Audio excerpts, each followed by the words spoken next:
প্রতি ঘরে পানীয় জল পৌঁছে দেওয়ার লক্ষ্যে মুখ্যমন্ত্রী জল জীবন মিশন প্রকল্পের প্রায় 6.5 কোটি টাকা ব্যয়ে তৈরি হওয়া জলের ট্যাঙ্ক 2018 সালে তৈরি হওয়ার পরেও চালু না হওয়ায় সমস্যায় পড়েছে ঘাটালের বেশ কয়েকটি গ্রামের মানুষজন।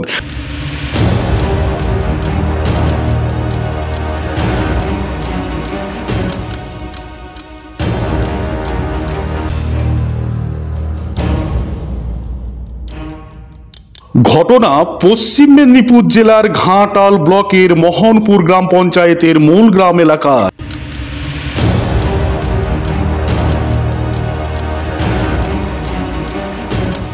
জানা যায়, বাংলার প্রতি ঘরে পানীয় জল পৌঁছে দেওয়ার লক্ষ্যে মুখ্যমন্ত্রী জল জীবন মিশন প্রকল্পে 3 বছর আগে 6,24,00,000 টাকা ব্যয়ে ঘাটালের মূল গ্রামে 2018 সালে তৈরি হয়েছিল জলের ট্যাঙ্ক।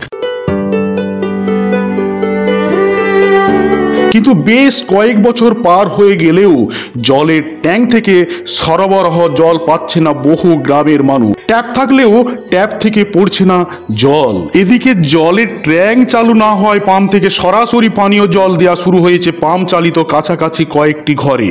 গ্রামের বেশিরভাগ বাড়িতেই ঠিকমতো পৌঁছাচ্ছে না পানীয় জল, যার কারণে সমস্যায় পড়েছে মূল গ্রাম বীরমোহনপুর, হেমনগর, আলুই, আজমনগর সহ বেশ কিছু গ্রামের মানুষ। জল না পেয়ে বাড়ছে ক্ষোভ। পানীয় জল সমস্যার কথা স্বীকার করে নিয়েছেন ঘাটাল পঞ্চায়েত সমিতির সহসভাপতি বিকাশ কর। তিনি বলেন, মূল গ্রামে 6,24,00,000 টাকা ব্যয়ে পিএইচই কাইটি ইনকমপ্লিট অবস্থায় রেখে দিয়েছে। এজেন্সির সঙ্গে আমরা যোগাযোগ করেছি। পিএইচই নতুন অ্যাসিস্ট্যান্ট ইঞ্জিনিয়ারকেও আমরা জানিয়েছি। ঘাটাল মহকুমা শাসক মহাশয়কেও আমরা জানাবো। দ্রুত বিষয়টি গুরুত্ব সহকারে এখন দেখার কবেই জলের ট্যাঙ্ক চালু হয়, জল সমস্যার সমাধান হোক, সেই দিকেই তাকিয়ে রয়েছে এলাকাবাসী।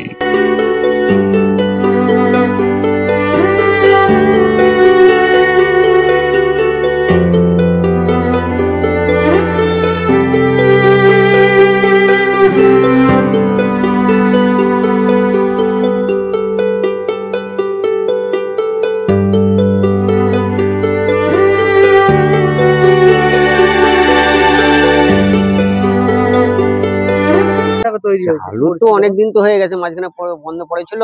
আবার কন্ট্রাক্টরের কি অসুবিধা ছিল, আবার মাল ফেলেছে, মাল হয়ে রয়েছে। এখন সবই রেডি, শুধু পাইপ লাইনটা করেন। পাইপ লাইন হলে জল সাপ্লাই ওই ডাইরেক্ট হচ্ছে, যেমন ডাইরেক্ট আগে ছিল ডাইরেক্ট সব জায়গায় জল সব জায়গায় হচ্ছে। কিন্তু ওই গরমকালে একটু অসুবিধা হয়ে যায়। কি অসুবিধা? গরমকালে যেখানে উঁচু গুণে সেগুলো জল পৌঁছায়নি। এটা কমপ্লিট হয়ে গেলে তো সব জায়গাতে জল উঠে যাবে। কি চাইছেন এখন আপনারা? চাইছে এটা কমপ্লিট হয়ে গেলে ওরা তো সুবিধা হয় না। কি নাম আপনার? আমার শেখ সানোয়ার আলী। চালু হয়নি কেন?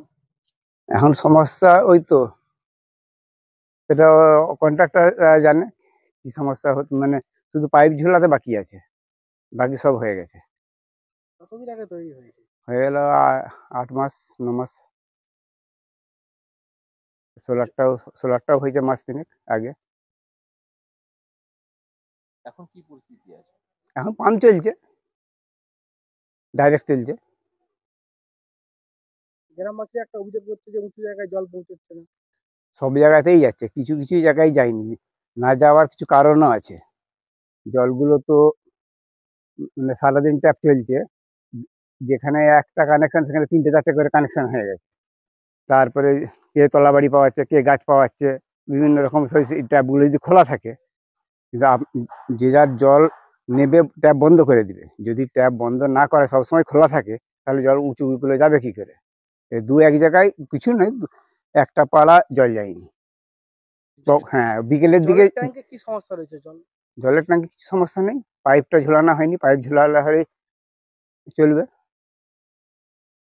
ওটা কোথায় আটকে আছে, কি সমস্যা, কেন ঝুলানো? সেটা তো আমি বলতে পারবো না, কন্ট্রাক্টর জানে, অফিস জানে।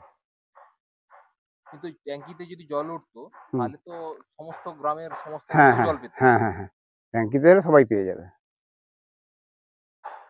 কত বছর ধরে এরকম রয়েছে? এটা 8-9 মাস হবে। সোলারটাও চালু হয়নি? না। সোলারটা কেন চালু হয়নি? সোলারটা তো অফিস থেকে এসে উদ্বোধন করবে, উদ্বোধন করলে চালু হবে। ব্যাটারি কানেকশন হয়নি দেখো? না। কি নাম আপনার? আমার নাম সৈয়দ রেজাউল বাড়ি। কাজ করে? হ্যাঁ, আমি পাম্প অপারেটর।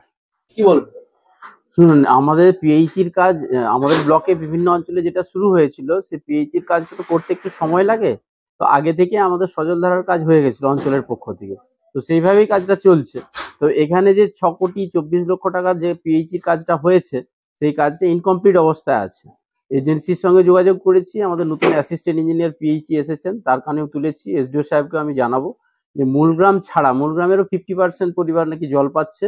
ওখানে যে জলের যে রিজার্ভার, সেটাও ইনকমপ্লিট অবস্থায় আছে। এই বীরমোহনপুর, হেমনগর, ধরমপুর, আলুই, জলসরার কিছুটা অংশ, এই টোটাল এলাকায় কিন্তু এই পিএইচি থেকেই জল যাওয়ার কথা। সমস্যা হয়ে যায়, আমাদের কোঅর্ডিনেশনের সমস্যা হয়ে যায়। বিভিন্ন জায়গায় যে পিএইচির কাজগুলো হচ্ছে, যে এজেন্সি পাচ্ছেন সেই এজেন্সি ঠিকমতো কাজ করছে কিনা সেই দিকে আমাদের কোনো দেখভার জায়গা থাকে না। এজেন্সি সরাসরি গিয়ে কাজ শুরু করে দেন, প্রধান উপপ্রধানের সঙ্গে যোগাযোগ করেন না। এই টোটাল কোঅর্ডিনেশনের অভাবের জন্য এই কাজগুলো সমস্যা হয়ে যাচ্ছে। আমি এসডিও সাহেবকে বলবো, অ্যাসিস্ট্যান্ট ইঞ্জিনিয়ার পিএইচি কে বলবো, দ্রুত বিষয়টি যাতে দেখা হয়। দীর্ঘ কয়েক বছর ধরে নাকি কাজ চলছে।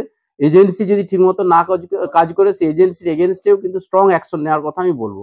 আমাদের এলাকায়, আমাদের পঞ্চায়েত সমিতি এলাকায়, সমস্ত এলাকায় যাতে সমস্ত মানুষ জল পায়, তার জন্য পঞ্চায়েত সমিতি সচেষ্ট আছে।